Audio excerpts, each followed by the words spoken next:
Par Larry Hodgson 25 mai 2016. Peut-on composter les plantes toxiques? Oui, on peut mettre les feuilles de rhubarbe dans le compost. À cette saison de récolte de la rhubarbe, plusieurs sites web vous mettent en garde contre l'utilisation de feuilles de rhubarbe dans le compost. Après tout jardinier sait qu'on mange le pétiole de la rhubarbe, mais pas le limbe de la feuille, puisqu'il est toxique. Or il semble logique qu'il ne faille pas placer ces feuilles dans le composteur pour ne pas empoisonner le compost. Mais cette idée est fausse. C'est encore un autre mythe de jardinage dont il y a tant qui court. D'ailleurs, si c'était vrai, alors les jardiniers commettent un faux pas horticole depuis fort longtemps. Même mon père mettait les limbes de feuilles de rhubarbe dans le compost. Acide oxalique. L'élément toxique principal contenu dans les feuilles de rhubarbe est l'acide oxalique, C2H2O4, qui est toxique aux mammifères, aux oiseaux et à certains insectes s'il est ingéré en quantité importante. D'ailleurs, si la rhubarbe en produit, c'est pour se protéger de ses prédateurs. Mais c'est aussi un produit naturel hautement et rapidement décomposable. Les vers de terre, notamment,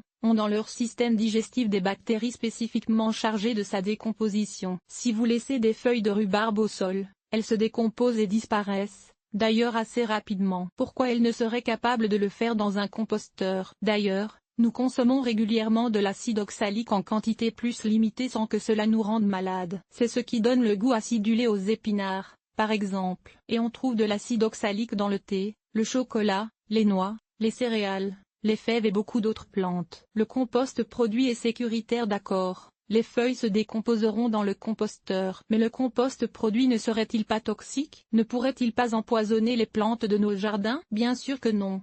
Il va sans dire que le compost produit par les feuilles de rhubarbe peut être utilisé avec impunité. Non seulement l'acide oxalique se décompose rapidement, et décomposer veut dire qu'il n'est plus là, mais même s'il devait en rester encore, ce qui est peu probable, mais peut-être dans un compost pas tout à fait mûr, il pourrait en rester des traces. Les racines des plantes sur lesquelles vous utilisez le compost ne peuvent pas absorber l'acide oxalique. Il doit être décomposé en ses éléments d'origine, eau et carbone, essentiellement, avant que les plantes ne puissent l'absorber. Donc, juste pour vous rassurer, il n'y a aucun risque que les plantes exposées au compost fait à partir de feuilles de rhubarbe ne deviennent toxiques à leur tour. Et les autres plantes toxiques? Les feuilles de pommes de terre et d'autres plantes toxiques peuvent aussi aller dans le compost. Il en va de même pour les autres plantes toxiques de nos jardins, aconite, digital, petit prêcheur, brugmansia, nicotiana, etc. Elles contiennent différents produits qui sont toxiques aux humains et à certains animaux, mais que les microbes trouvent délicieux et se mettront rapidement à décomposer. D'ailleurs, les feuilles et tiges de pommes de terre sont toxiques aux humains et pourtant des générations de jardiniers les ont mis au compost. Pourquoi faire exception pour la rhubarbe ou la digitale? Feuilles de noyer. Les feuilles de noyer aussi peuvent aller dans le compost. Peut-on mettre les feuilles de noyer juglan SPP au compost?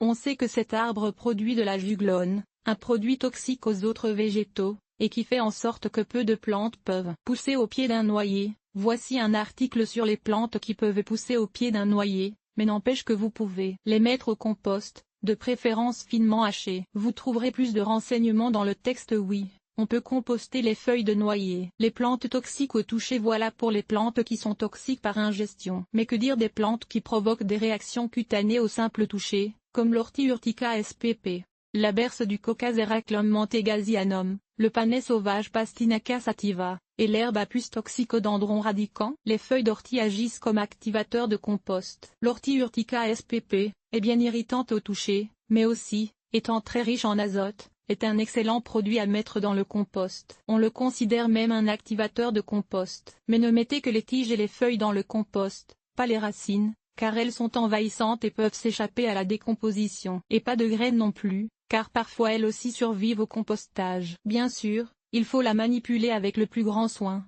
gants, manches longs, pantalons longs, etc. La berce du Caucase peut théoriquement aller dans le composteur, mais mieux vaut la laisser se décomposer sur place. Les autorités vont vous mettre en garde contre l'utilisation de berce du Caucase et du panais sauvage dans le compost, mais c'est surtout une question de sécurité pendant la manipulation des plantes et de risque d'introduire une plante toxique à un nouveau milieu. Les deux végétaux, en fait, se décomposent rapidement dans le compost et les furanocoumarines qui provoquent les réactions chez l'humain ne résistent pas à la décomposition. D'ailleurs, le feuillage disparaît en quelques semaines si on le laisse au sol, signe qu'il est bien aimé des microbes. Si vous êtes absolument certain de pouvoir vous protéger correctement pendant les manipulations, Ajoutez un chapeau et des lunettes de sécurité aux gants, manches longs et pantalons longs recommandés pour l'ortie. Vous pouvez mettre leurs feuilles et tiges, pas leurs racines ou leurs semences, toutefois, dans le compost. Mais il serait plus sage de tout simplement les laisser décomposer au sol là où ils ont été fauchés. Herbe à la puce, jamais dans le compost. L'uruziol, le produit huileux toxique présent sur les feuilles, tiges et fruits de l'herbe à la puce, est au contraire très lent à se décomposer et peut persister pendant des mois, non seulement sur la plante en décomposition, mais aussi sur les parois du composteur, et sur les outils utilisés pour retourner le compost. C'est une des rares plantes qu'on ne devrait jamais mettre dans le compost. On recommande de recouvrir de terre les résidus d'herbe à la puce qu'on a coupés et de ne pas y toucher avant au moins 1 an. Et bien sûr de ne jamais les mettre dans le compost. Et voilà. Essentiellement toutes les feuilles peuvent aller dans le compost, autre que celles de l'herbe à la puce.